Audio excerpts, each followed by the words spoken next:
Justice Watchers, before we begin, I want to make this absolutely clear. The following broadcast contains public domain courtroom footage, commentary, and legal analysis. This content is presented under the fair use doctrine as defined by 17 USC 107 and is protected by multiple Supreme Court rulings, which you see below. This stream is transformative, educational, and journalistic in nature. It includes original commentary, trial breakdowns, legal interpretation, and critical analysis, not raw redistribution. We do not claim ownership over any public domain footage, and all use is strictly within legal bounds. If you're watching this content, you're engaging in a protected, transformative experience, grounded in law, never in speculation. And if anyone has a problem with that, take it up with Campbell, Brady, Miranda, and Irvin. Remember, guys, justice always works better when we watch. So keep watching. See you in the courtroom.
You are unmuted.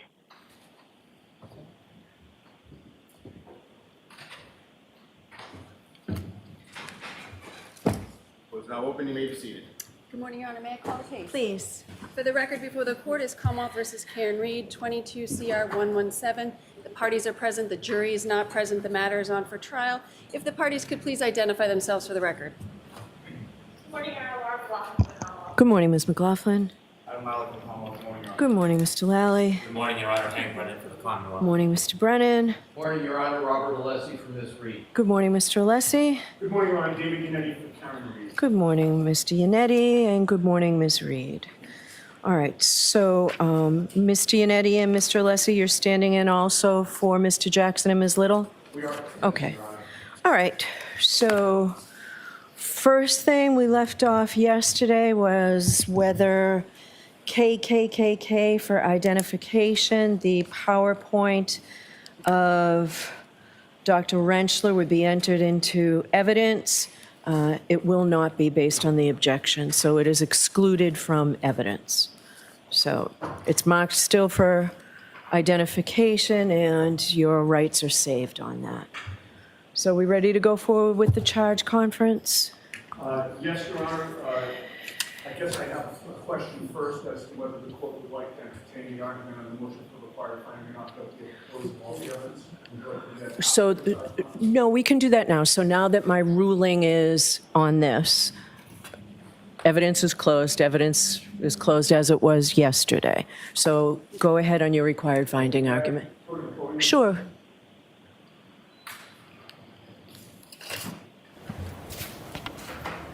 And this is not lengthy, Judge, 5 or 10 minutes. Take your time. Thank you.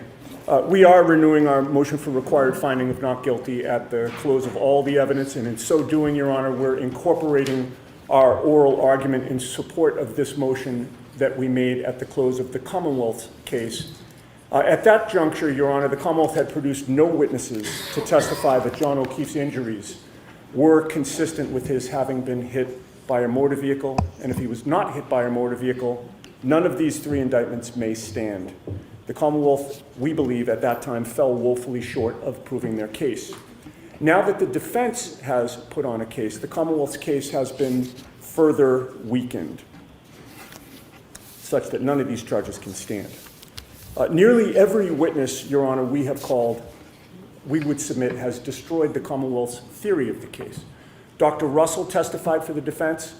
She's a leading expert on dog bite wound pattern recognition in the country, and she testified about medical injury causation and provided the jury with her expert opinion that John O'Keefe's injuries were consistent with dog-inflicted wounds, both bites and scratches. I would remind the court at this juncture that there was a dog at the very residence where John O'Keefe was found, a dog which was a longtime member of the family, which the family gave away after John O'Keefe's death. A dog which mysteriously was absent from the home at 6:30 in the morning on January 29th, when Jennifer McCabe claimed that she burst into Brian Albert's bedroom where the dog always slept. A dog which was absent from the home when the Canton police entered the home later that morning. Importantly, Dr. Russell agreed with the Commonwealth's medical examiner, Dr. Scorti-Bello, that John O'Keefe suffered no injuries that were consistent with having been in a motor vehicle collision. And again, if there's no collision, there's no case.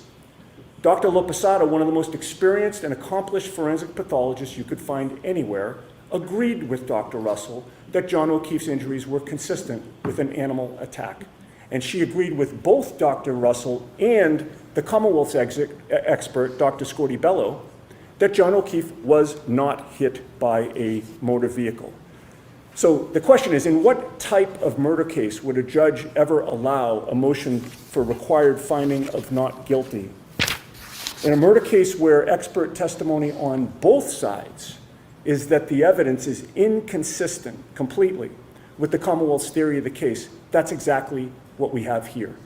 But it doesn't stop there. Both witnesses from ARCA drove a stake through the heart of the Commonwealth's case. Dr. Wolf concluded that the damage to Ms. Reed's Lexus was inconsistent with having come from a collision with John O'Keefe.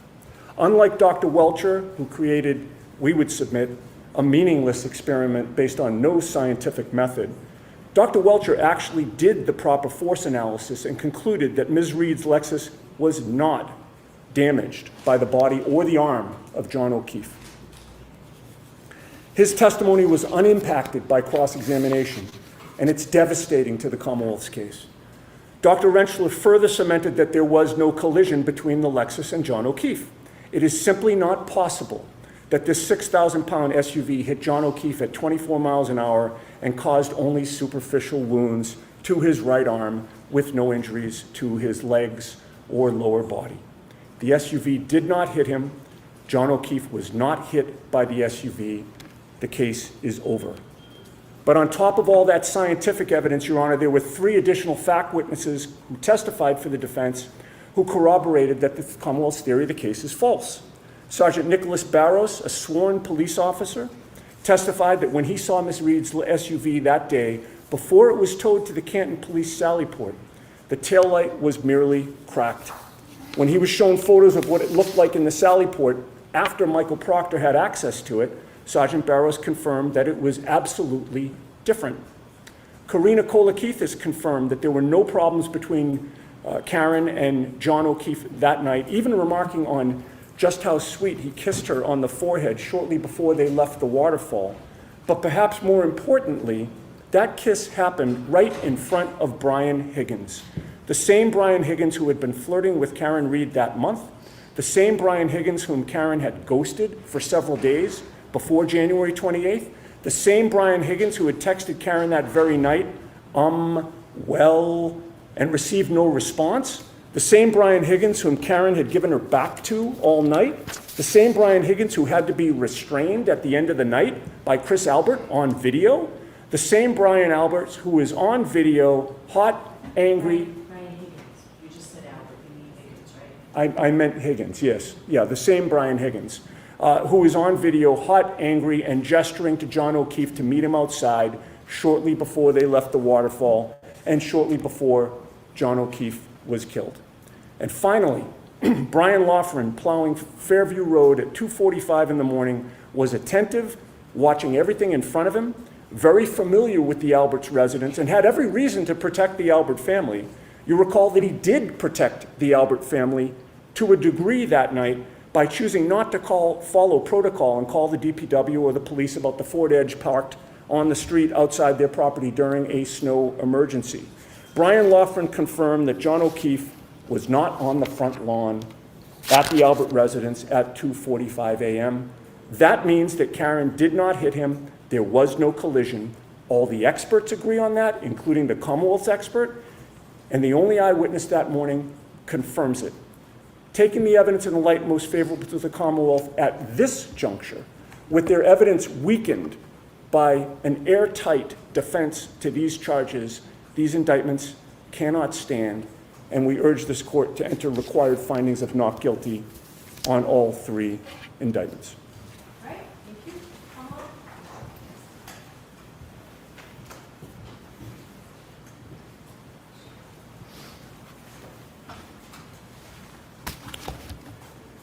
Thank you, Your Honor. The Commonwealth requests that the defendant's motion for required finding not guilty at this juncture, as it was at the close of the Commonwealth's case, be denied.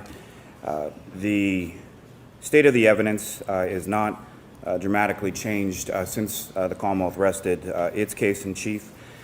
Counsel makes reference to dog or canine. I would remind the court that there is absolutely no evidence, none, not even a scintilla of evidence of a dog. There is no evidence of an absence of a dog. You have Ms. McCabe testifying that she didn't see it in the morning, which does not equate to there being an absence of a dog there. The arguments from counsel of the Commonwealth would suggest grossly exaggerates the strength of the defense witnesses in their case.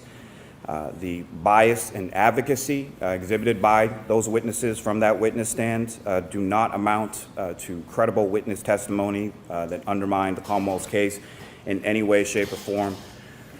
A couple of specific examples. When it came to Officer Barros, his testimony was also that the cruiser camera footage from 8:22 in the morning at the driveway at One Meadows Ave, he indicated the damage to the taillight was consistent with the damage that he observed in the driveway at the defendant's parents' home.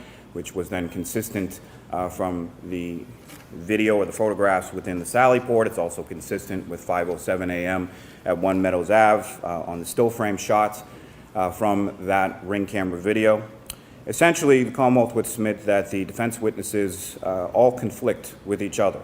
You have a couple witnesses testifying about dog or animal bites, then you have the ARCA witnesses testifying about superficial abrasions. You have Dr. La Posada talking about the drop in body temperature, which conflicts with Mr. Loughran's testimony as far as his confusion, as far as the hours of when he sees or claims to have driven by there and not seen a body. This is the same witness who is, I would submit, very confused on times, and then also backed into a basketball hoop during the course of his plow duties on that particular early morning as well. And as the court could see from the cruiser camera video, drove by the scene countless times, essentially rubbernecking it as he's going past doing his duties. Your Honor, what the Commonwealth would submit is that his case was more than sufficiently strong at the close of the evidence in his case in chief. There has been nothing presented in the defendant's case to diminish, particularly to the standards in the light most favorable to the Commonwealth, and we request that the defendant's motion be denied. So, Mr. Yannetti, you know I have to view this in the light most favorable to the Commonwealth. I do, Your Honor. And viewing it that way, the Commonwealth has met its burden, so the motion's denied. Thank you, Your Honor. Okay. All right, so regarding the charge, so we'll start with the defendant's missing witness request. Who's arguing that motion? We're not arguing that, Your Honor, and I apologize, but we made the decision last night to withdraw 2 of our requested instructions, which would shorten things today, I think. Oh, okay, so everything on this is done, right? The defendant's motion to present a missing witness argument and request for instruction, you're withdrawing that? With regard to the absent witness instruction, we're withdrawing that request. Okay. And what else from your proposed instructions? You said there were 2. What's the second one? The second one is that there's an entry on our request for lost or destroyed evidence where we're withdrawing that request. Okay, I had a question about that. All right, thank you. There is a supplemental instruction that we're asking the court to give regarding the display of the sweatshirt.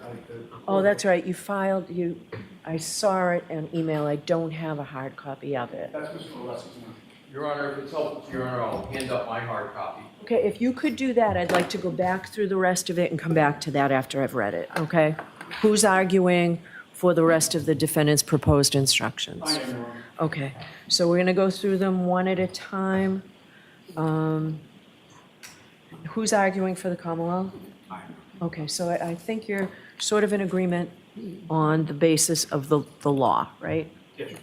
All right, so model homicide instructions, and just as last time, so that takes a lot of time out of today. The only thing I would draw the court's attention, the Commonwealth does have a request for, and I understand the court's position might be on this, but as far as the instruction related to murder charge, the Commonwealth is only seeking instruction on third prong.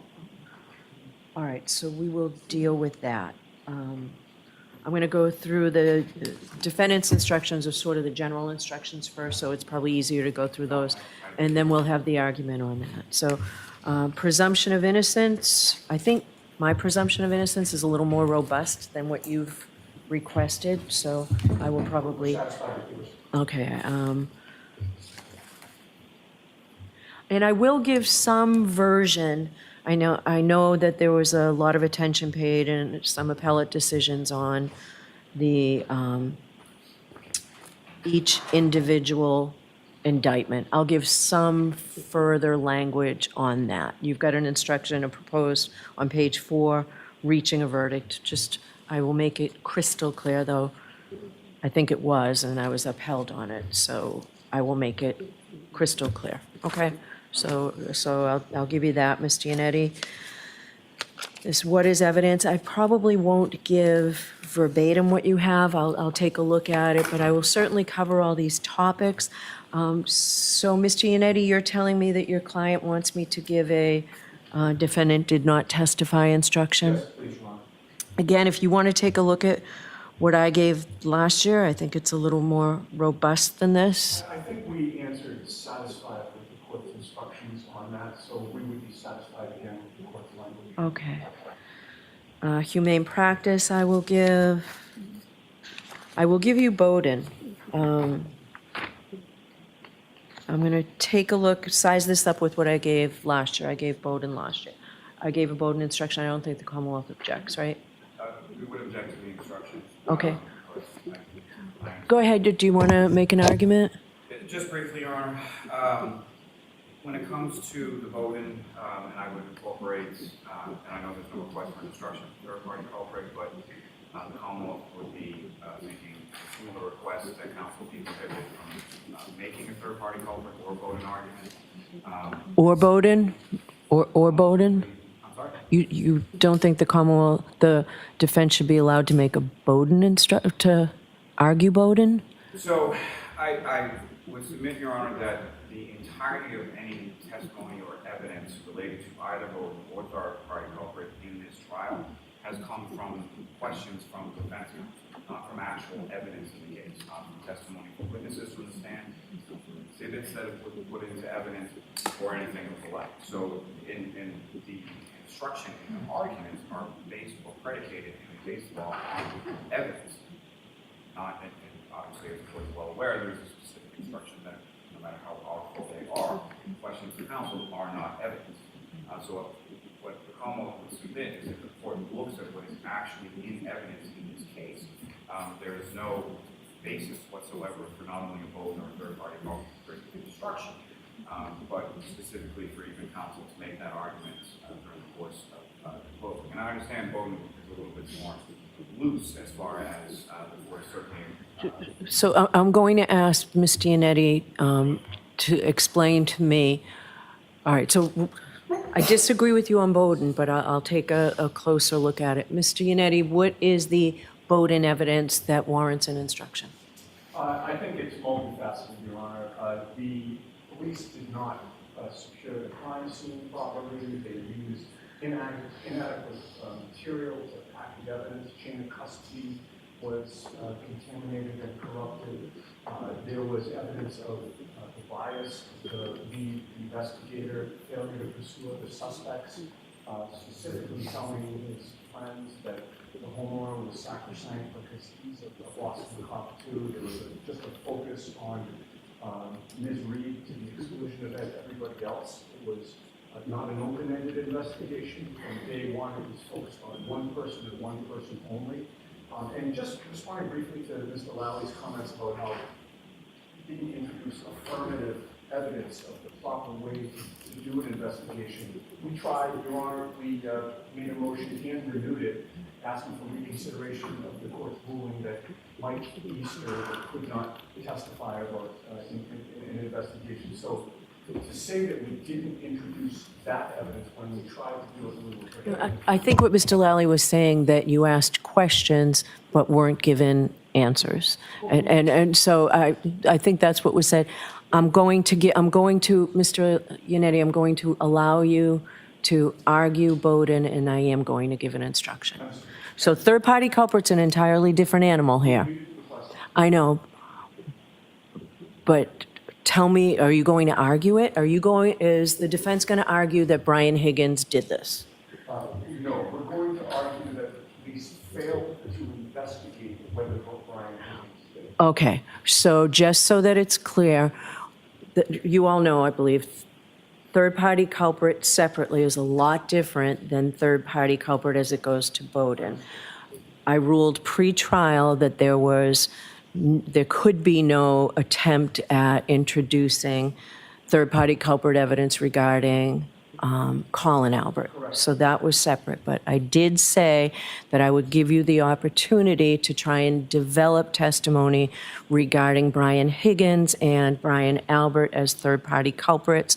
That threshold that you need to make to do that, to argue them as three-party culprits, has not been made by the defense. So you cannot argue that either Brian Higgins or Brian Albert committed or had the motive and all of that not third-party culprit, pure third-party culprit. You understand that? It sounds like you're telling me you don't intend to do that. We understand the distinction, Your Honor, and we're strictly going with a potent defense. Okay, so you can get into third-party culprit with Brian Higgins, that the police were aware of whatever you're going to argue and failed to act on it.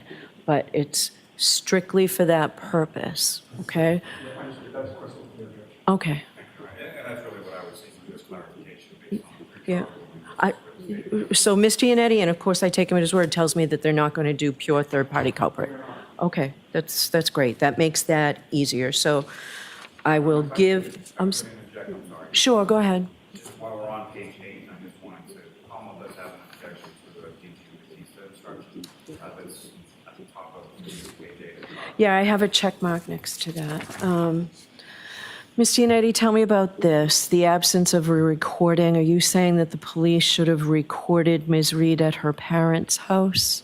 Right. So, obviously it's not the strongest DG Batista argument that we would have. It did not occur at a police station, but, these days, Your Honor, it's common knowledge that everybody has access to a recorder, even on your own cell phone. It could have been done. It wasn't done. We had to rely on police memory of what my client said or didn't say when there was a possibility for a recording. So we still think we're entitled to the. Do you think it was custodial interrogation?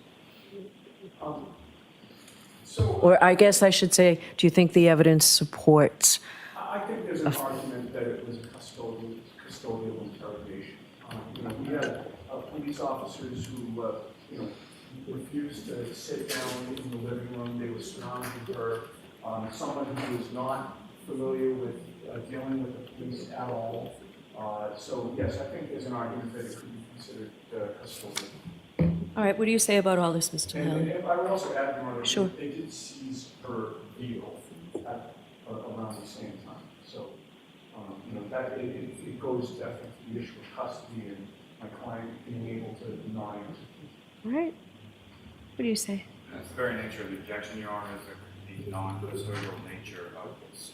So the troopers spoke to Ms. Reed at her parents' house, as they did with a number of different witnesses on that day as well, over the course of that day. They spoke to her while she was seated on the couch in her parents' living room. The parents were present. No one was restricted from being. And it did not end in any sort of custodial situation. She was taken into custody. She wasn't arrested. Yes, they did seize her cell phone and her vehicle based on information that they had developed throughout the course of the day and from statements from Ms. Reed herself. But I don't think that transforms that conversation or interview in her parents' living room into a custodial interrogation. The bigger issue that I have is placement, as far as there's already been within the same request for jury instructions or request for humane practice, and then following the DAG and Batista language in the defendant's request for jury instructions, there goes on to all of this other requests regarding her compromised mental state and all of these other things that, while if it were to be given by the court, should be given in the same context of humane practice. I don't think it's something that should be highlighted in two different sections. And I would submit that there is no evidence of her having a compromised mental state or anything to that effect. She exercised her judgment as far as when she was speaking with Sergeant Lieutenant and having his testimony from the stand, that initially she said she was fine with answering questions, but they wanted to get into any details. And then when the questions became centered on, or more centered on details, at that point, and I know that's not evidence before the jury, but of course, well aware, she then ended the questioning at that point. So I don't think there's any evidence of her having a compromised mental state during the course of this interview, and I don't think that arises to the level of the DAG instruction. So I would ask basically that everything on page 8 prior to the closing instruction be excised. All right. I'll take another look at this and I'll just let you know in the morning. And Your Honor, with regard to the compromised mental state, we agree that that would not apply to the interview at her residence. But we believe that it applies within the humane practice That contact. is where it makes sense. So, all right, If it's gonna happen, it should happen once, not.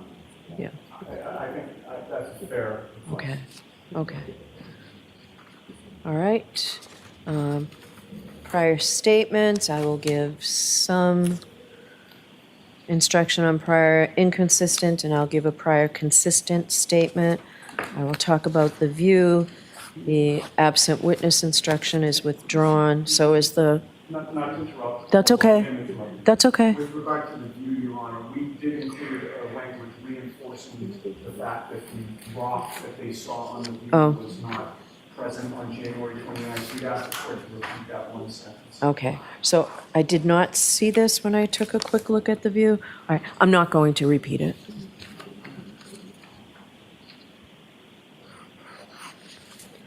All right, lost or destroyed evidence you're withdrawing. Direct and indirect evidence. I'm going to try and give a shorter instruction on that. So I will, even the one I gave is too long. I'm trying to cut down the time the jury needs to hear general instructions that I think they're perfectly capable of hearing in a shorter period of time. All right, thank you. Credibility, the same. Law enforcement witness, I think I gave some instruction on that. I'll include that somewhere in it. If I might just reference to that. Sure. Only language in there that I would object to. Okay. Testimony of a police officer or someone else who works for a law enforcement agency. Oh, what do you mean by that? Or whatever.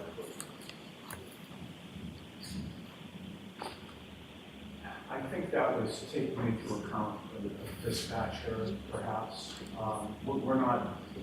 Yeah, I'll do police officer because they're police testimony. I'm not going to go beyond that. I think that language comes. Okay, thank you. I'll do the photographs, the opinion testimony, notes. I'm not saying I'm giving exactly this, but I will give, I'll cover all those topics. If I might just, as far as the photographs, What page you on? 16. Okay. One suggestion there was indicates now the Commonwealth has introduced photographs and evidence. I would submit. Yeah, I'm just going to say there are photographs that are in evidence. Was that the nature of your objection? I actually think the defense has introduced more graphic. Yeah, so I would just say you've seen photographs. Fine with that. Or there were photographs and evidence. I instructed twice anyway, maybe 3 times on it, so I'll give some version of that. Juror notes, I'll give some version. The implicit bias instruction, I'm going to give exactly what the SJC told me I should give. All right, so the Commonwealth's requests are sort of in the, you start with the law and then you get into the general instructions, Mr. Lally, so let's skip to your, it's not numbered, your supplemental instructions, use of a dangerous weapon. All right, so I'm going to give that, Ms. Gianetti. I gave a dangerous weapon instruction last year on the motor vehicle. Understood. All right, so I'll give probably what I gave last year, and this looks like it's it.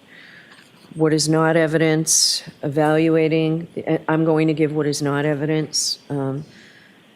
Evaluating the evidence, there's some instruction. Ms. Gianetti, what do you think about the short instruction on jurors? It sort of makes sense to me after such a long trial. No juror is better qualified to determine the truth of the facts in controversy or to deliberate upon a verdict than any other juror, or solely because of that, solely because of that juror's occupation, education, experience, or any other characteristic. Okay. Thank you. Charts and summaries, I'll talk a little bit about chalks. And inferences, I will give some. I'll give the redacted exhibits instruction. Witness preparation for trial. Do you both want this? There was testimony on both sides. It's simply, there was testimony at trial that the attorneys, and I may say if you find, or something, preface it. Witnesses when, the attorneys interviewed witnesses when preparing for and during the course of the trial. No objection. You may not draw any unfavorable inferences solely from that fact. There is nothing improper about conducting such interviews. On the contrary, the attorneys are obligated to prepare their case as thoroughly as possible and may interview witnesses. I don't know if there's a sequestration order, if this is appropriate, though. where it says during trial. During the course of the trial. I'll just say when preparing for trial. Yeah, we're joining in the request. I don't know that we included that in our instructions, but we're joining in the Commonwealth's request for that instruction. All right. Okay.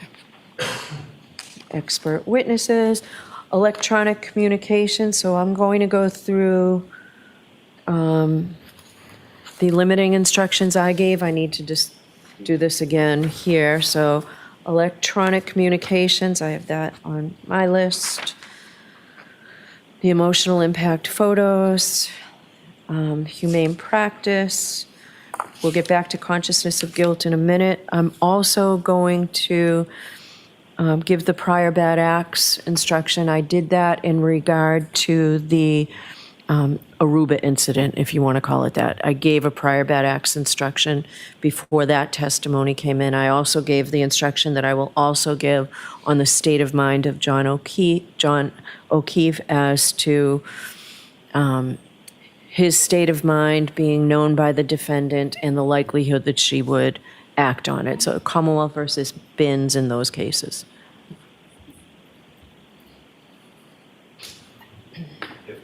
Your Honor, with regard to Aruba, we don't believe that there was really any that came in. I thought it came in through Kaylee. I should say it did come in through Kaylee.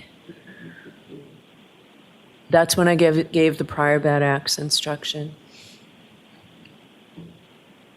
She testified.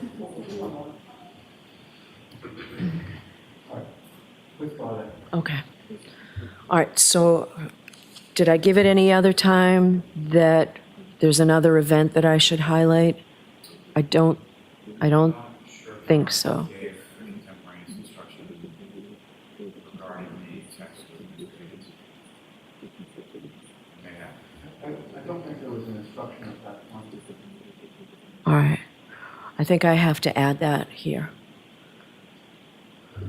So, all right. And I will look at it and decide whether I need to add it specifically. It might be covered enough. Might be covered enough when I give the electronic communications instruction. So I will think about that. All right, those were the limiting instructions I wanted to get to. So We would object to the prior bad acts being linked to the Higgins text message. all right, I'm going to take a look at that, Mr. Lessie. All right. Consciousness of guilt. Your Honor, Collins. Okay. All right. All right. So tell me where the difference is in what I gave last year from the model homicide instruction on second-degree murder and where you're saying I should not this year, Mr. Lally. Your Honor, so the only, 1 second, let me just pull that up.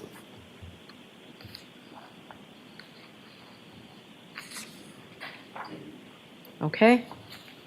Your Honor, Collins' request is merely not for any change or alteration in the instructions that were given, other than there are three prongs of malice, and essentially the Commonwealth is requesting is that the jury be instructed Speak up. merely on third prong malice, as that's the only one that really applies to these facts and circumstances. Okay. The Commonwealth here, the first two prongs are essentially extraneous in this situation, and we don't need to explicate the jury. To avoid confusion. Do you have supportive case law for me to single this out? I do.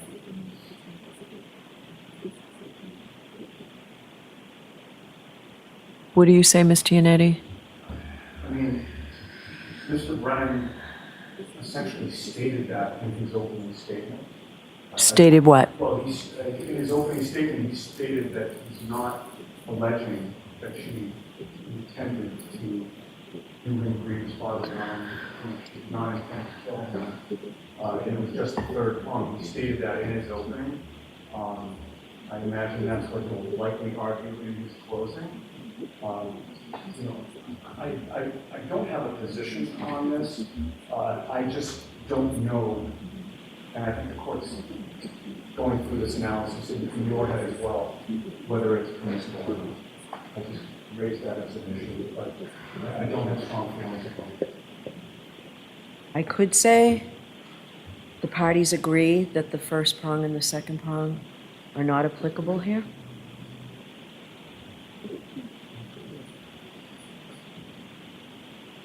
I think we're just at a position where we'll refer to the court on this. Well, I'm not going to say you agree if there's no agreement. If you can get me a case by this afternoon, I will endeavor to do so, Your Honor. We will. I don't have anything. I'm inclined to go with the model.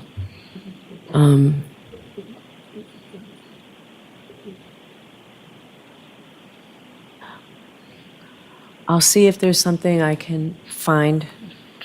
You're probably better at finding it than I am, Mr. Lally, but I'll see if there's something I can find to support the position that it's just the third prong, and therefore I only have to give that instruction. I don't think I'll find anything, but let me see.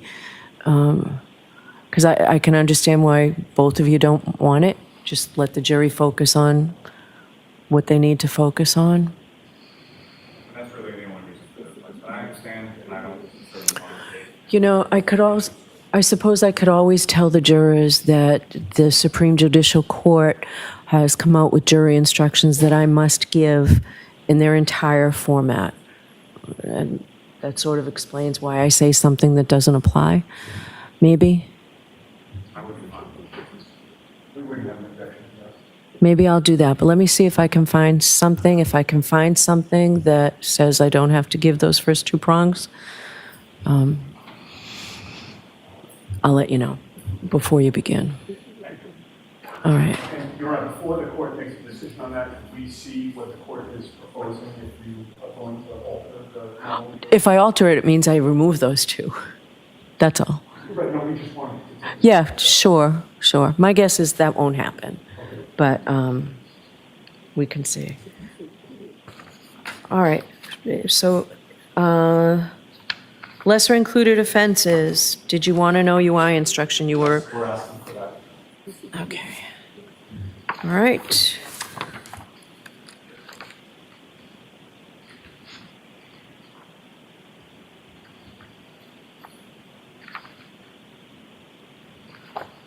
Right, I think that's it, aside from Mr. Alessi's motion regarding the exhibit. Right, is there anything else that we're missing? Just a couple of other issues. One is with regard to the Proctor text messages, we have a redacted version now, which we'd like to submit to the court of the Commonwealth. You recall that we had agreed essentially on a redaction subject to the court's rulings. Okay. But it wasn't in final form. We believe it's in final form now. And you all agree that it's in final form? Well, they haven't seen it. Oh, But I'm going to okay. give it to them now. Can I hand this to the court? Sure, thank you.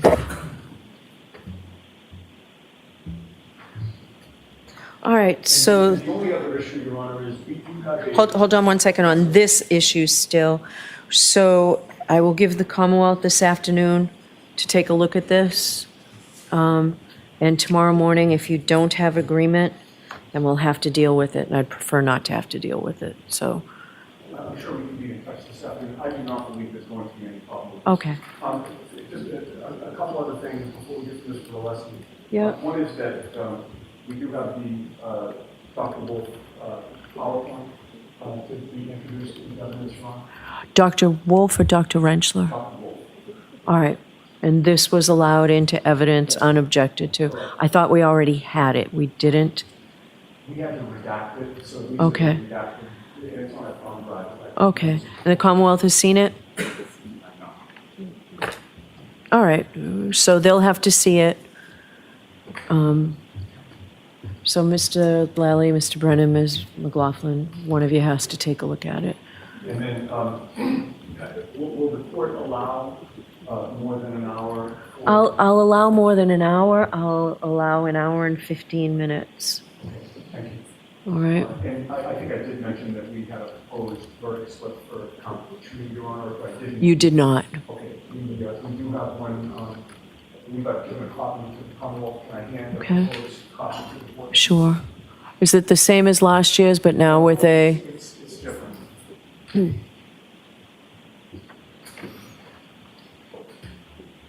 okay. All right. So you'll have a chance to digest that. Oh, I digested it, Mr. Alessi. Go ahead, I'll hear you. I'm actually United. Yannetti, jeez, I'm sorry. So, Your Honor, you'll recall, we had some spirited argument both before and after trial regarding this particular issue. And our concern, Your Honor, was that it's obviously a confusing indictment because of the number of lesser includeds and the number of elements that are different for each lesser included. And we were uncomfortable with, there being one option for not guilty at the top of the form, and then multiple options for multiple different types of guilty verdicts throughout the remainder of the form. So what we have done is to fashion this in a way where the jury, pursuant to the court's instructions, would first decide the offense as charged, and if it's a guilty verdict, Madam Clerk? the analysis is over.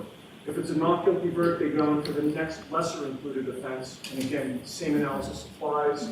If it's not guilty, they then go to the next until they finally reach the final verdict, which the lessest, or the least, I should say, of the lesser included offenses is simple operating under the influence, where they have an option for not guilty or guilty. We've also changed a little bit of the wording, you'll see, which I think makes it clearer and less confusing. When the jury is given options for theories of guilt on at least, looks like three of the charges, including the main charge, because there's this issue of either under the influence or 0.08 or greater. The way it originally read, Your Honor, manslaughter while operating a motor vehicle under the influence of alcohol was repeated twice. It was repeated once where there's an option for guilty, and then it was repeated again with both of the other options. We think that this is simpler, it's cleaner, it's clearer, and we believe that this verdict slip is the most appropriate one. Mr. Lally? Your Honor, as the court is probably well aware, the Commonwealth is not requesting any lesser included, and I certainly understand that if the evidence supports it, the defense requests it, that the court must give it. Having said that, the verdict slip that was used in this matter last year, the Commonwealth will submit is more than sufficient and adapted to the defendant's request. The only other thing I would bring to the court's attention, I don't know if Your Honor is aware, there was a case recently, while this case was going on, tried before Judge Lau, in which he had similar issues and had, I believe, used at least part of the verdict slip from the first trial, in this case, as sort of a template for the lesser included that he instructed and the verdict slip that they utilized in that case. I don't have a copy of it on me, but I can certainly get the court a copy of it, looking at it, copy of the docket, but that may somewhat helpful if the court is thinking of Okay, was that on a murder case?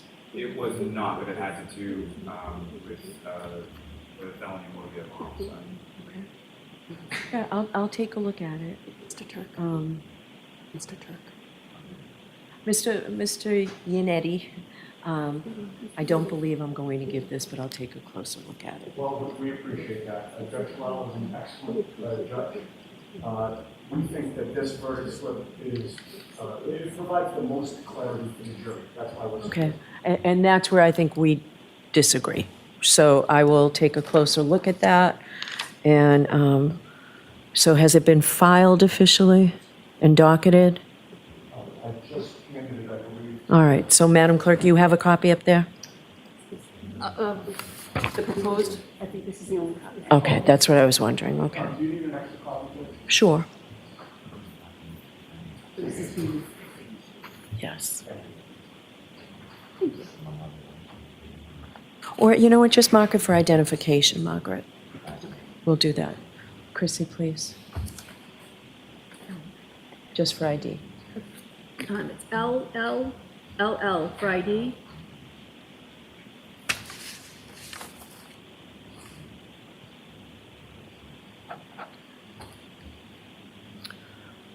Thank you. Mr. Lally. Your Honor, just one request, circling back to the constitutional field instructions. So the Commonwealth is withdrawing its request for the instruction. Okay. However, would be seeking to make some argument or reference in its argument to the jury related to specific areas which we would need judicial approval before we did. So the two areas that are sort of listed within that we would like to make some argument to the jury regarding is the defendant's taking of the Lexus from one metal tab in Canton to her parents' residence in Dyton, and then certain statements made in reference from the various clips that were played of her statements. Okay. In particular, would be the one where essentially she says it's authenticated to her. Okay. Whatever the exact quotation is. All right. Ms. Giannetti, do you want to weigh in on that? Yes, quickly, check to that. I don't see it's her or me being evidence of consciousness of guilt. And the notion that she's driving from one residence that the police know of to another residence that the police know of, which is her parents' house. The car is open and obvious in the driveway. In fact, when the police call, she says, yes, come on over. I don't see that as being any evidence of consciousness of guilt. Okay, so I'm going to allow them because they're permissible inferences from what's in evidence, but I'm not going to give, even before it was withdrawn, I wasn't going to give a consciousness of guilt on those. And just to be further clear, there may be other clips statements. Yes, so I did want to ask you, though, Ms. Giannetti, I think it's an argument that can certainly be made by the Commonwealth regarding the video clips that your client gave during various interviews. I think consciousness of guilt is a permissible inference from some of those. Are you sure you don't want me to give the consciousness of guilt because it's got helpful language for a defendant in it as well? No, we Okay. do not like it. Okay, I just wanted to give you the opportunity. Okay. All right, anything else? Anything else, Mr. Giannetti? We're going to hear from Mr. Alessi, but Okay, the Commonwealth does not object to the redactions. that's great. Thank you. Excellent. One less thing you all have to do today, And okay? this is Mr. Alessi. I know. All right, so let's make that, are we switching that new redacted version with the exhibit number? Do we know what it was before? Excuse me. The redactions on the Higgins messages, that's what you're saying you're fine with, right? Proctor Communications. Proctor Communications, okay. Right, this is the testimony that came in. Of Proctor, yes. All right, so we'll find the exhibit number and we'll just... 209, is everybody in agreement that it's exhibit 209? Yes, sir. Okay. Does the court have a copy or do they need the Commonwealth? No, I wrote on it. I need the Commonwealth's. So this is a clean copy. This one. So that will now be 209 in evidence. You know what, can we make that 209A? We need, Ms. Giannetti, we need to keep record of the first one that was not redacted, so any objection to making this 209A? No objection to that. And so original 209 will not be sent in. Is that? It becomes So an what do you ID. think? Yeah. It should become ID. Yeah, so we'll switch it back to ID, and this will just be 209? All right, did we have an ID number on it originally? NNN. Can it still be that?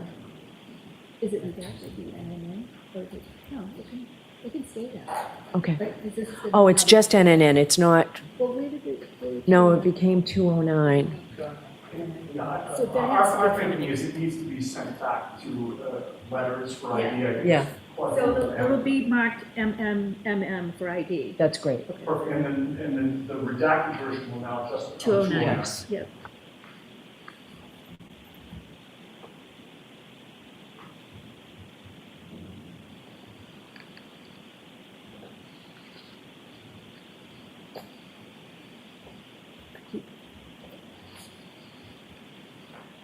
And we'll hear from you this afternoon. Just somebody send us an email to the clerk's office.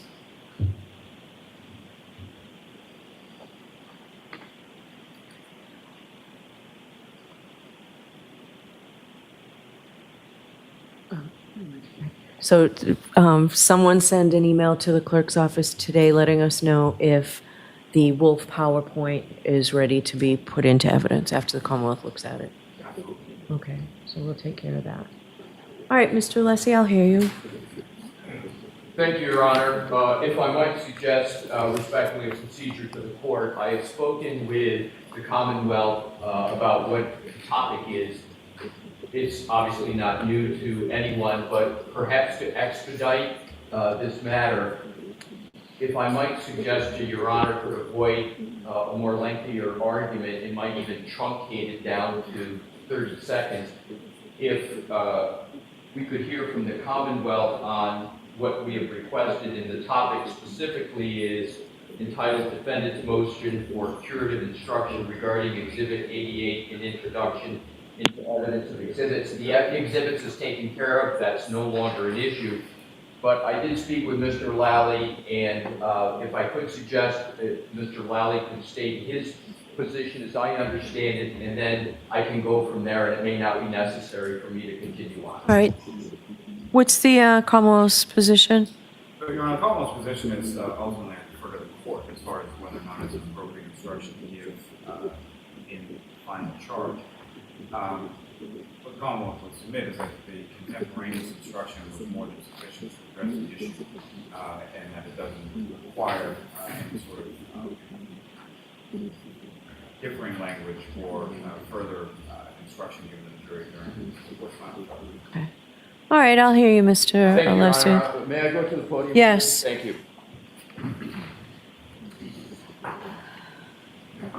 Your Honor, I have given, and Your Honor has provided me previously with a generous opportunity to be heard on this, but I do need to cover some points with regard to the matter. I was hoping to avoid doing this, but given what we just heard, it needs to be done respectfully. As Your Honor knows, we have submitted this motion, and as part of the motion, it really consists of two parts.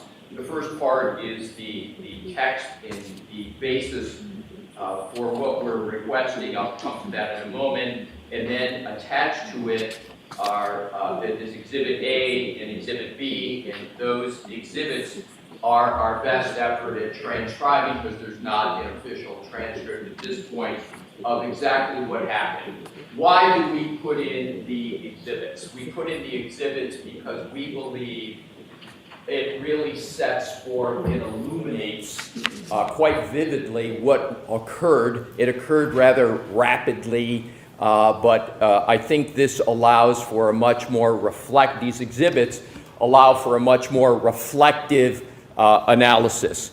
So just briefly, what, as we know, happened is Attorney Brennan took Exhibit 88 encased in whatever the plexiglass material, had it set up, and we understand this now in retrospect, behind the witness stand.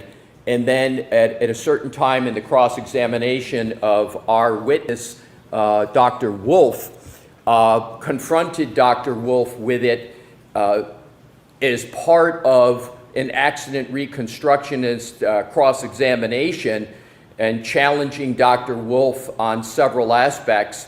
And this one was particularly apt, that the subject matter, not the manner of the examination, was, Dr. Wolf, you're saying this, these are your theories. However, did you consider and take into account the holes in the back of the hoodie? And that led to a series of questions and a series of answers. And I want to go right to the end, because I think going right to the end better elucidates what actually occurred and the depth of the issue and the problem here in this misconduct, which we believe was intentional. Specifically, the end is, we know, and I believe it is completely undisputed, that the holes in each and every hole in the back of the hoodie was caused by the criminalist, a witness in this case, Ms. Hartnett, who made those cuts as part of her analysis. And that was in May of 2023, long after the alleged incident of January 29, 2022. So that's sort of the end, undisputed. Now let's go back to what happened in the examination, the cross-examination of Dr. Wolf. So he's confronted, and I think, we put in Exhibit A and B of it, but what is particularly striking is on page 7 of Exhibit A, and it's the colloquy that starts in the middle, which we've yellow highlighting, Attorney Brennan saying, when you were making that opinion about consistent or inconsistent, did you ever consider whether there were holes in Mr. O'Keefe's sweatshirt other than the right arm? Dr. Wolf started to answer, well, I know that there was cutting to, and I emphasize cutting, and then he was cut off by Attorney Brennan, and Attorney Brennan said, may I approach and receive the exhibit, Your Honor? And we note that in the context of many other statements in this regard as to what happened. So now this comes to the requested relief, and I'm going to move to the part of the argument, Your Honor, that we believe respectfully compels what we're requesting. So now I want to just state what we request. We believe what we've requested is quite modest given what happened. And our proposed curative instruction is on page 2 of our motion. It states, during the cross-examination of Dr. Wolf, Mr. Brennan asked Dr. Wolf about holes in the back of the sweatshirt, Exhibit 88, falsely insinuating that those holes were sustained on January 29, 2022 from a fall backwards. I instruct you that those holes were not present on January 29, 2022. Those holes were made by Maureen Hartnett, a criminalist at the Massachusetts State Police, I've got the acronym MSP, Crime Lab, in the course of her inspection and sampling of the clothing on May 18, 2023. Dr. Wolf correctly testified that those holes did not come from any alleged event on or about January 29, 2022. Please juxtapose that with regard to the instruction Your Honor had given, which was a sentence, so, jurors, I instruct you that those holes were made by the criminalist, Ms. Hartnett, during the course of her inspection and sampling of the sweatshirt. Didn't I include the date you requested, the May 18th date? I thought I did. You know, Your Honor, I think the answer is no, but because I'm doing it from memory and I don't... This is not an official transcript, right? Exactly, Your Honor, so I can't say it with certainty. I don't believe it was. Okay, because that date you told me was important to you, right? Among other factors, the date was important. It's May 18th, right? Yes, Your Honor. Okay. Go ahead. And so, Your Honor, I believe what is fair in the analysis and as objective as I can be here is, I think the curative instruction has to tether to and relate to in its details the degree of what happened. This was on a very significant topic, accident reconstruction, a significant piece of evidence, the hoodie. There's been much discussion among many expert witnesses about this hoodie, what it stands for. There's been videos on it.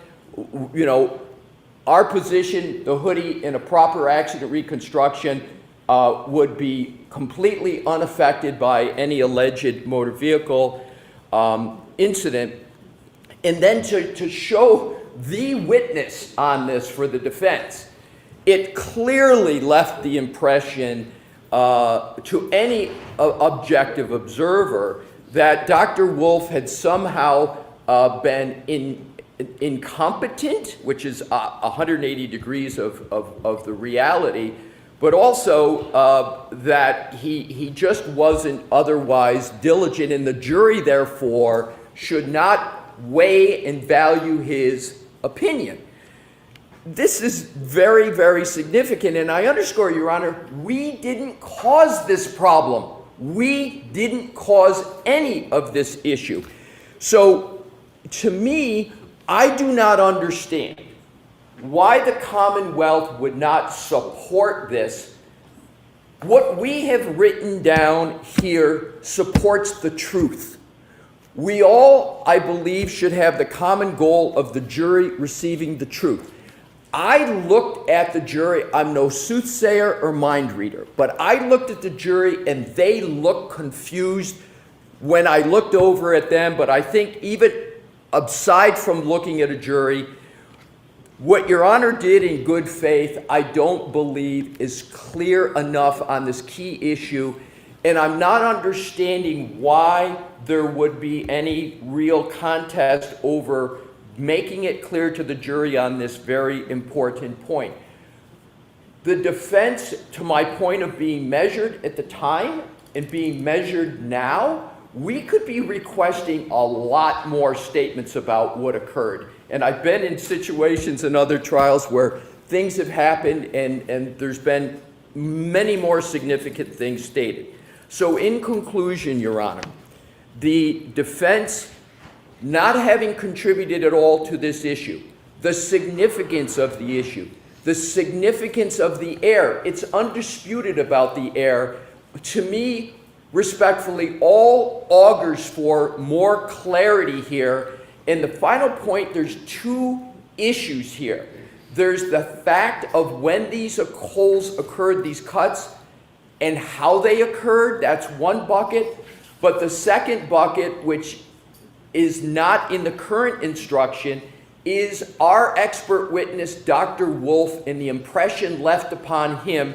And that is why we have the language in there, again, we believe quite measured, just the sentence at the end to take care of the harm to our witness with regard to what occurred. So, therefore, Your Honor, we respectfully request that this be given so that the jury has a clear and complete and truthful understanding of not only what happened, but also to make sure that it is what's created for the jury is accuracy, hence truth can be concluded. Thank you, Your Honor.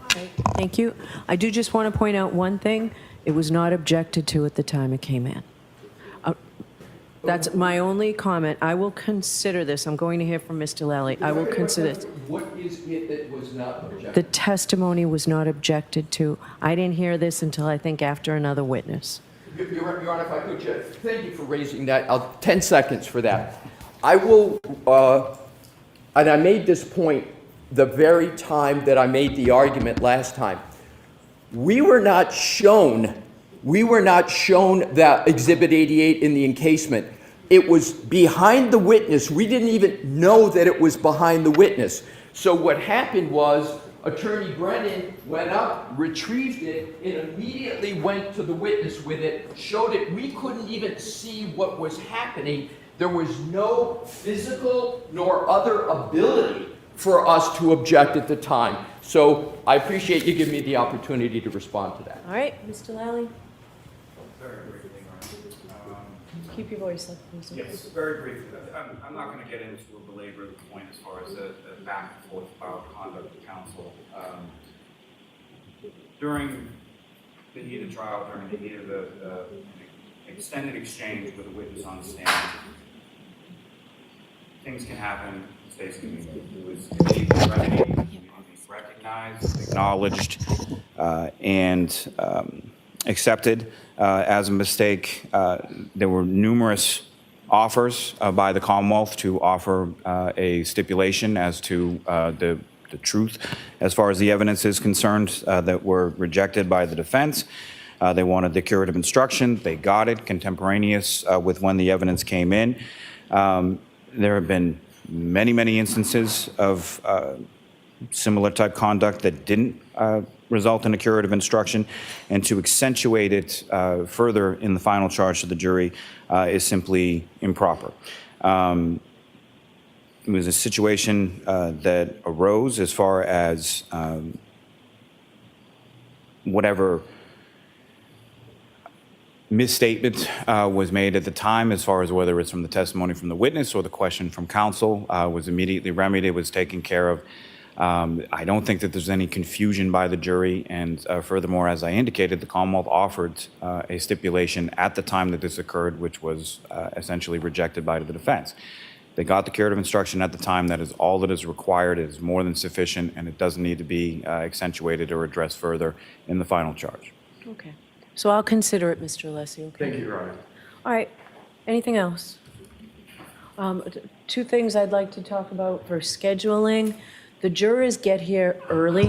I'm going to ask if the court officers to call the jurors and ask them two things. To ask them if they can get here a little bit earlier so that we can all be in the courtroom at 8:45, ready to start. So things take a little while generally. That will assure us the closing arguments will start right at 9, maybe a few minutes earlier. The goal would be to hear arguments from both counsel and then take an early lunch break. I would ask that counsel plan on just a half an hour lunch break.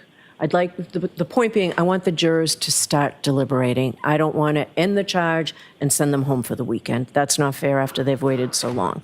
So a short lunch, you're free to stay in the building, and court officers will help you with accommodations for that. But a short lunch, and then I'll come out and do the charge. And then at least, hopefully, there'll be some time for them to deliberate. I'm going to ask the court officers to call the jurors to see if they can stay as late as 5 o'clock or 5:30 tomorrow night. I just don't think it's fair after they've sat through so much of this trial with the various delays that we've had to not let them start deliberating. We have no objection to that. One request we have, Judge, is during the last trial, during deliberations, the court had asked us to be within 5 minutes of the courthouse. My office is about 10 minutes away. I'm sure we can make accommodations for that.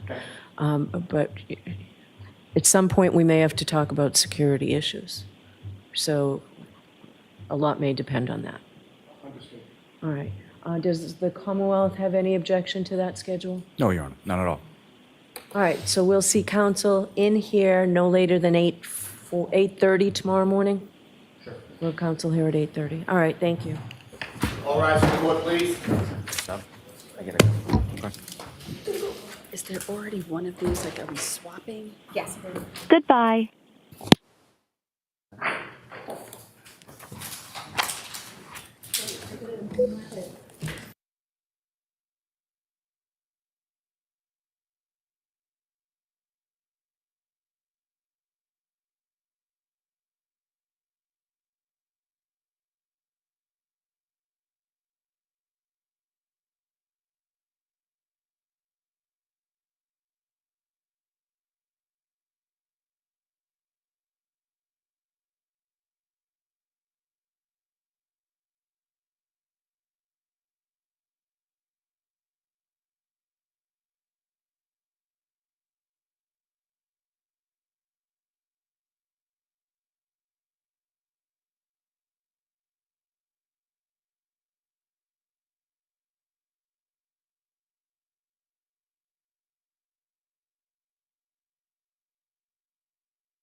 at Charleston for medical school, and then I've stayed there ever since, so that makes this easier. So I did my 4 years of medical school at MUSC Charleston. After medical school, I chose pathology as my area of specialty. Did that at Charleston. Then after that, I chose the year subspecialty in forensics done in Charleston, and after that, I was hired as a faculty there, and I've been there ever since. Along this way, I've taken the board, so I'm board certified in general pathology as well as forensic pathology. And then I also have a license to practice medicine in the state of South Carolina. Thank you. And you mentioned earlier autopsies, that one of your duties is to perform autopsies. If you can you estimate how many autopsies you have done in your career? So I'm over 200 a year, and so at 25 years, it's over 5,000. What conclusions are you able to draw after completing an autopsy? Well, it completely depends on the type of case. So again, I'm evaluating for diseases. A lot of our deaths are natural deaths, but we also evaluate, like I said, trauma, so we can have a traumatic cause of death as well. Can you sometimes differentiate between, say, suicide and homicide? Oh, well, yeah. So part of the process when we're evaluating the cause of death is to take in consideration the injuries as well as the circumstances and give our opinion as far as manner of death, which of manners of death, there's 4 types. Natural, which I made reference to earlier, suicide, homicide, and accident. Okay, thank you. I forgot the manner of death word in my question. Have you ever been qualified as an expert in forensic pathology? Yes. How many times? Again, an estimate over 100. Okay. Your Honor, at this time I would offer Dr. Presnell as an expert in forensic pathology. Any questions or comments? No objection, Your Honor. All right, I find this witness to be an expert in the field of forensic pathology. Thank you, Your Honor. Were you asked to perform an autopsy on the victim in this case, Gregory Rice? Yes, I performed an autopsy on November 10th, 2020. Can you describe the remains as you received them? Well, Mr. Rice was decomposing, so just the process of decomposition causes tissues to deteriorate. So he had a lot of what we call skin slippage, where some of the skin has slipped off. He also had some maggot activity. So after death, flies can lay fly eggs on individuals. Those hatch into maggots, and the maggots actually eat some of the tissue. So he did have some maggot, quote, injury, postmortem injury as well. Did that decomposition and maggot activity affect your ability to make certain conclusions as to wounds? Well, certainly it does hamper some of that, yes. What was the first thing you did once you received Mr. Rice's remains? Well, I kind of follow a standard protocol for all my autopsies. So I'm going to photograph as the body is received. So when the body is brought into the autopsy room, I'll take photographs. I kind of take photographs at all different steps of the autopsy. But then after that, we'll have to get them undressed so that we can evaluate everything, see everything. And during that process, I'll evaluate all the normal measurements, height, weight, that kind of thing, as well as injuries. Before we go to the inside to look at what's going on inside, we'll do ancillary studies depending on the type of case. Like for gunshot wounds, as in this case, we'll do x-rays to help us locate the bullets. After we finish with the external, then we'll go inside, we'll look for anything that's injured, any disease process. We'll also try to get some kind of fluid for toxicology testing. And then I examine all of the organs individually. Sometimes I'll take samples to look at it in the microscope, sometimes I won't need to. And that'll be the main steps of the autopsy. After that part's done, and I'll go and put the autopsy report together. So you mentioned that you did x-rays in this case. What, if anything, did those x-rays show? Oh, well, they show multiple bullets inside of Mr. Rice. When you examine a body, especially in this case, do you have a diagram that you use to note the location of different injuries? I do, yes.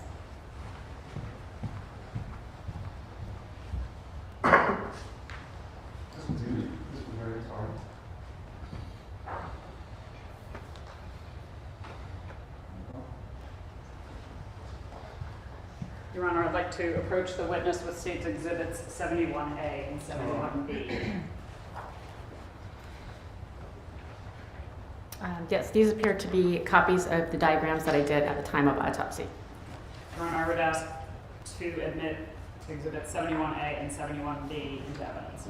All right, any objection? No objection, Your Honor. State's Exhibit 71A and 71B admitted into evidence. Okay. Your Honor, I'd also like to publish them for use during Dr. Presnell's testimony. All right. We'll start with 71B. And if you could, once it comes up, while it's coming up, how many different wounds were you able to determine from Mr. Rice's body? He has at least 5 gunshot wounds, potentially up to 7. And I'll show you on the diagram. We'll walk through them. Is this a pointer or does it change? That's actually a microphone, I believe. Oh. This. Okay. Whoops. There you go. That top up. If you hit that top button, apparently it is. Oh, okay. All right, so just in general, before we go over the diagrams, he has 5 definitive gunshot wounds. He has one to the left side of the head, one to the left side of the chest, 2 to the left hip, and 1 to the right thigh. All right, so we're going to go through those. In addition to that, he has a couple other holes that connect up. I just cannot definitively say that they're gunshot wounds. So this first gunshot wound, and when I say first, I don't mean that this is the first gunshot wound that happened. It's just in the order that I've done, that I've enumerated them, is to this left temple area. You can see it's highlighted in pink. There we go. Right there. It's the only thing highlighted there. This bullet actually goes obviously from his left. We're on his left side. His left towards his right. It's going in an upward direction, and it's also going towards his back. So it's going in this direction. It goes into the brain. There's not a lot of substance or architecture left to the brain because it's mostly liquefied at this point. But there is a bullet inside the brain, and we recovered that and designated that as the bullet from the brain. In certain circumstances, are you able to tell, based on soot or stippling, whether an approximate distance of shooter to victim? So I mentioned that I evaluate injuries, and obviously this was a gunshot wound. There's a bullet at the end of it. But the other thing we'll look at is just trying to interpret like what type of, not just what type of injury, but other characteristics of it. So for example, with gunshot wounds, one of the things that we'll try to look at is whether there's evidence that the gun was a contact gunshot wound, like the barrel of the gun is actually against the skin, whether it's a close range gunshot wound or whether it's a distant gunshot wound. And the way that we tell is if there is a rim of soot around the entrance wound, that would be a contact gunshot wound. When the gun is pulled away, there is it's not only the bullet that is exiting the end of the barrel, but you also get what you call, or what is gunpowder. If you think of the gunpowder like little pieces of sand, when the bullet exits, the little gunpowder can exit as well, and those little pieces of sand can strike the skin and cause little abrasions. We call that stippling. If the gun's close enough, that will happen on the skin. So contact is the soot up against the skin. Close range is, you may or may not see soot, but you'll see the little stippling marks, and distant is beyond that. Now, all that explanation to say that I can't tell in this case because the skin has slipped away. So based on the victim's decomposition, you weren't able to tell? Correct. Okay. And I know you can't tell the order of gunshots, but would that wound in and of itself have been fatal? Yes. And then if we can go to 71A.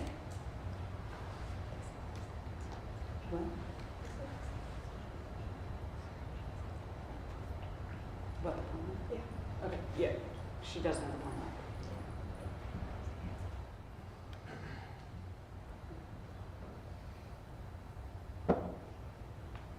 Might have to, yeah. Okay, So if you can just go through the other wounds that you were able to document. Okay. You'll see a couple marks on here that didn't go anywhere. The pink ones are the entrance gunshot wounds that are definitive entrances. So again, first, but not necessarily first, we have the one to the left chest. Oh, that's okay. It's pretty well highlighted. So you have the one to the left chest, and it is going from his left towards his right. The only thing that I can tell is that it does damage the stomach. It ends kind of in the midline area, kind of right around where the aorta would be, but we have parts of the aorta missing, most likely from maggot activity. So I can't tell for sure if it did hit that or didn't.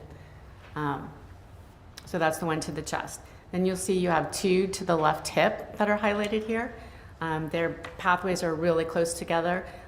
So think of it as two bullets going in. One bullet heads towards the tailbone, where I find the bullet. You might have to stand up. I think there's a... Okay. All right, so just to kind of reiterate, there's a gunshot that goes into the left chest, and it's going in towards the midline of the body. Definitely goes through stomach, may or may not have hit aorta, and I got the bullet from inside the body there. Then we have two on the hip. These both go in. One bullet ends up being in the right soft tissue, the soft tissue of the right hip, and the other ends up being in the tailbone. So I've got both of those bullets. And then the last one you can see here is into the right thigh, and it just goes backwards, and I get a bullet there. So I have retrieved 5 bullets from inside the body. And then you'll also see up here, there are there's areas where I have the circles colored blue. So if you look on the back of the right arm, so over on this right side of the diagram, you see those 2 blue circles? Can I? Maybe I can come over here since our pointer's not working. Are you pointing to this area? Yes, the 2 blue circles. Those 2 holes connect. I did x-rays in the area, but they don't really show any like bullet fragments or little shredding bullets or anything. So I can't be definitive that those are gunshots and not necessarily just maggot activity.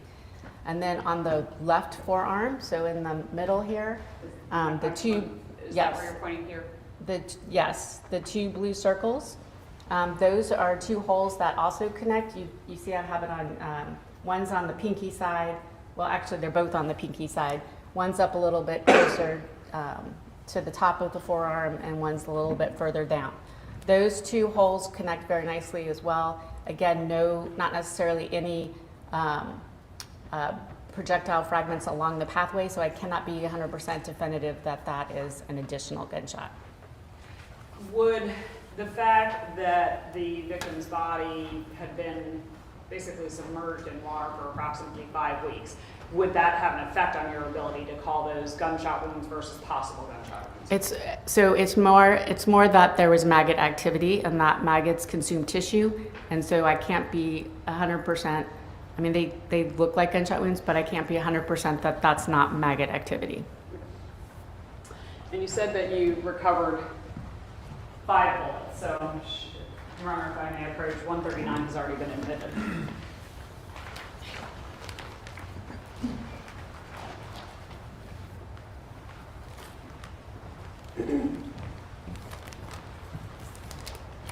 Are those the bullets that you recovered from Mr. Rice's body? Shall I open it? Yeah, if you need to, I can. Well, I mean, Are you, if you're not able to tell without opening it? Yeah, let me get. Do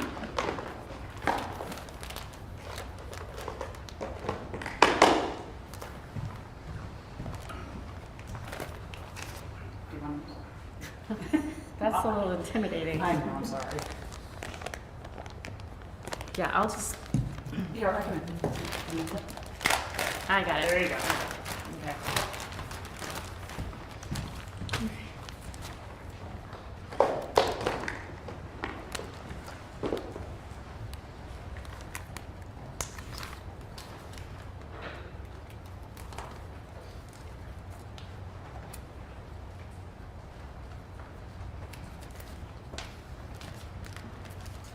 I need the knife.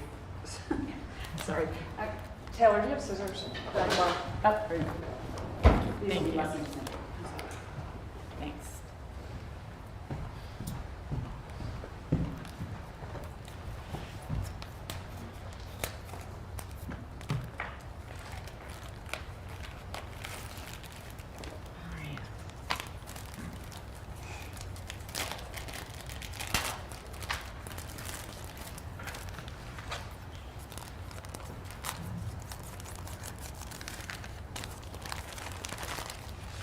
Okay. Let's see. So we have the first one I'm looking at is labeled chest bullet. So that would be the one that I got from the midline of the chest. And it has the autopsy number that I'm associated with Mr. Rice. And then not his name, because when he came to us, he was originally not identified. So it has what we designated, the name that we gave him at the time of autopsy. Next one is the bullet from the right leg, or it would have been the right thigh area. Again, with the autopsy number and the designated name. Next is the bullet that we got from the right pelvis, so that would have been towards the front, the right hip area, with the autopsy number and the designated name. And then the bullet called sacral bullet, which is the tailbone bullet, autopsy number and name. And then finally, the bullet from the brain with the collection envelope, the autopsy number and name. Before I move on, did you at some point send bones from Mr. Rice's body to be examined by a forensic odontologist? I believe he came and picked them up. Oh, okay, thank you. You mentioned earlier that you will often do, or always do, a toxicology exam as part of an autopsy. Yes. Was one done in this case? It was. We couldn't get any. We would like to send blood to test for toxicology. Because we couldn't get any blood, we sent, this is just some of the fluid that we got from the chest cavity. And that was tested and showed THC or marijuana. What types of substances does that toxicology test for? It's supposed to be comprehensive and pretty much for like all the normal typical drugs of abuse, amphetamine, cocaine, benzodiazepines, marijuana, opiates. But in this case, because of just the quality of the sample, they actually couldn't test for ibuprofen and some of the diazepines or benzodiazepines. But it did test. It did, like I said, it did pick up the marijuana. It also tested for alcohol, which was negative as well. In your opinion, did any of the substances that you just testified to that were found in his bodily fluid contribute to the victim's death? No. So what is your opinion as to the cause and manner of Mr. Rice's death? Right. Well, so I didn't specify any individual gunshot. I just said multiple gunshot wounds to the head, the torso, and the extremities. And the manner of death is homicide. In medical legal vocabulary or definition, that would indicate death at the hands of another. Court's indulgent for one moment. All right. I have nothing further. If you can answer any questions from the case person, please. Cross-examination. Thank you, Mayor. May I please report? Good. Good morning, Dr. Preston. How are you doing? I'm good. Good. My name's Case Burden. I'm just going to ask you a couple of questions. I'm not going to be up here too long. I think I heard you say that you couldn't list the order of shots. Right. At the time of autopsy, I can't tell which one came first, second, third, fourth, fifth. Did the crime scenes photo help you in determining? Could they help you out? No. Did you use any crime scene photos? I have pictures of the overall body when they first found it, recovered it, but that's it. And you're aware that body was recovered in Marion County? Yes. In fact, the Marion County coroner is the one that authorized the autopsy. And a Marion County, I believe, Lieutenant Holtag brought the body to you? Is that correct? Well, I don't know if he brought the body. Usually the coroner transport will, but he was a detective that was there, yes. And he received all the evidence that we collected.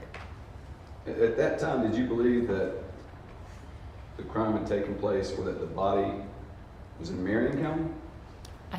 I didn't. I knew that the body was found there. I had no opinion really on where it perhaps might have occurred. But I apologize. So back to the gunshots, you said because of the submersion in water, you can't tell what shots, what order they were? No, it's frequently you won't be able to tell what order of gunshots will occur unless something happened days before and there's evidence of healing at the time, or at the time of death, or days afterward, when there's, for example, no bleeding associated with it. So no, it's not that it was decomposing or that there was some insect activity. I can't tell the order at the time of autopsy. Okay, so, but can you tell, I believe you just said that you believe that the headshot was the fatal shot? I said it is a